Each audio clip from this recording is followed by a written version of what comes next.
The 7 Voyages of Zheng He when China ruled the seas. From 1405 until 1433, the Chinese admiral Zheng He led 7 great voyages that were unmatched in history.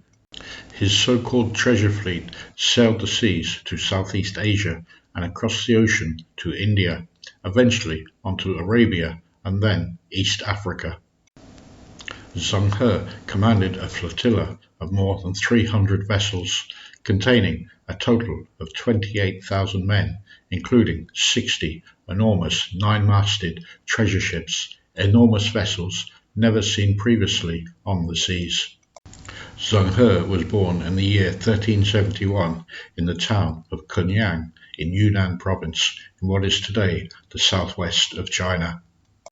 His family was part of a minority group called the Samur that was originally from Central Asia and followers of Islam. Both his grandfather and father had made pilgrimages to Mecca, and Zheng He grew up hearing stories of their travels through foreign lands. At that time, Yunnan was one of the final strongholds of Mongol support in China, and remained so long after the Ming dynasty began. However, the Ming armies conquered Yunnan in 1382, and the 11-year-old Zheng He was among those taken captive and made a servant to the Prince Yongle, who would grow up to become the Emperor Yongle. Zheng He became a brave soldier, fighting alongside the prince when he seized the throne of China to become its emperor. As a close confidant of the new emperor, Zheng He was given an important role within the royal court. As emperor, Yongle had ambitious plans, including the rebuilding of the Great Wall. The wall you see today is largely based on his designs. Yongle also moved his capital to Beijing and approved of sea voyages, appointing Zheng He with the title Admiral of the Western Seas.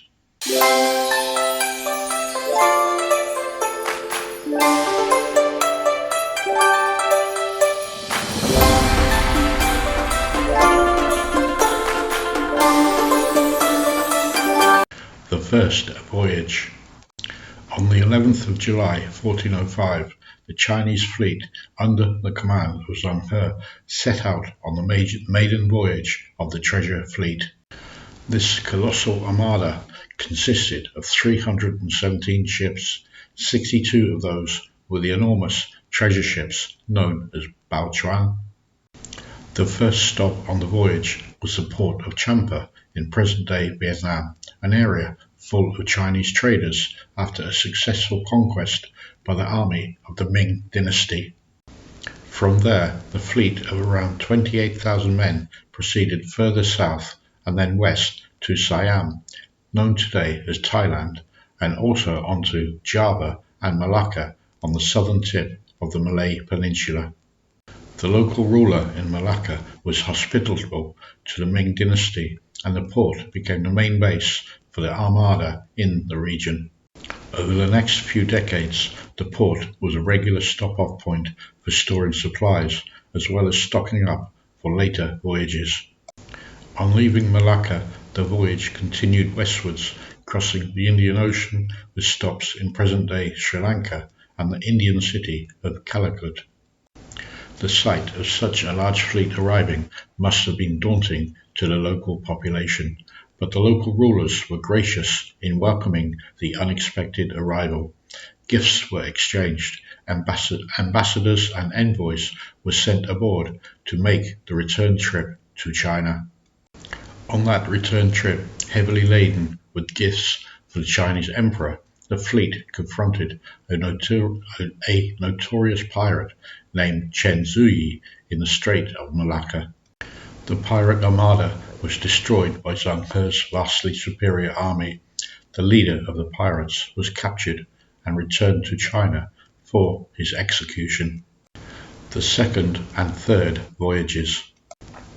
Known as gunboat diplomacy, the second and third voyages took place from 1407 to 9 and then 1409 to 11. The defeat of the pirate armada that closed the first voyage left the Malacca Strait safe for voyages across the region and ensured valuable trade routes linking India with Southeast Asia. Zheng He departed on the second voyage in 1407 with a smaller fleet of 68 ships to Calicut to herald the inauguration of a new king. On their return leg back to China, the fleet stopped in Siam once again and the island of Java. While on Java, Zheng He found himself embroiled in a power struggle between two rival rulers. Although the main task was one of diplomacy, the fleet carried heavy armament and was full of soldiers, enabling them to use force when required. Zheng He's fleet arrived back in China in 1409, full of gifts of tribute and new envoys to be presented to the emperor. Almost immediately, Zheng He departed on another voyage of 2 years. Like the first two, this expedition ended at the Indian city of Calicut. There was another incident of gunboat diplomacy after an intervention occurred in what was then Ceylon. Soldiers of the Ming army defeated some local rebel soldiers. Their leader was captured and taken back to China. He was later released and returned to his home by Emperor Yongle. The fourth voyage. Following a period of 2 years in China, the fleet set out again in 1413 on another 2-year voyage headed to the Arabian Peninsula after stops in India. The fleet consisted of 63 ships and reached Hormuz, a major link between the Silk Road's maritime and overland routes. The journey included stops in Aden, Muscat, as well as venturing into the Red Sea. The area was predominantly Muslim-controlled, and Zheng He's background of that religion was essential in the safe passage of the Chinese fleet. The fifth and sixth voyages. In 1416, the treasure fleet set out on another voyage, this being their longest to date, not returning until 1419 after visiting the east coast of the African continent. On the way, several envoys were returned to their homes in Southeast Asia. After crossing the Indian Ocean, the Armada visited several ports along the East African shoreline, exchanging gifts and establishing diplomatic relations with local leaders. Among the gifts taken back to China were several exotic animal species, including lions, leopards, ostriches, rhinoceroses, and giraffes. These animals were seen by Chinese people for the first time. The sixth voyage again took Zheng He to the African coast from 1421 until 1422, and upon his return to China, Zheng He discovered that his childhood friend and patron, the Emperor Yongle, had died. The treasure fleet was a costly venture to keep afloat and maintain, and the new emperor was not open to continuing what many courtiers considered to be an expensive extravagance. There was also a new threat from the Mongol armies in the north, and funds were required for military expenses in defending and expanding the Great Wall. Zheng He retained his position at court, but he was an admiral without naval expeditions, as they were halted for the entirety of this emperor's reign. Upon the death of the emperor, he was succeeded by his son, the more adventurous Emperor Xuande, and under his leadership, Zheng He was given control of a seventh fleet. However, it was to be his last. The seventh and final voyage of Zheng He. Almost 10 years after his sixth voyage, Zheng He set out on what became the end of an era for Chinese mariners in 1431. The great admiral was by then 59 years old, and despite his poor health, he was determined to set sail once again. In the winter of 1431, a fleet of more than 100 ships, carrying more than 27,000 men, departed China and sailed across the Indian Ocean, once again calling at ports in Arabia and East Africa.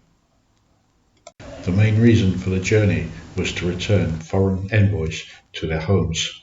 while also solidifying the diplomatic relationship between China and more than 30 countries.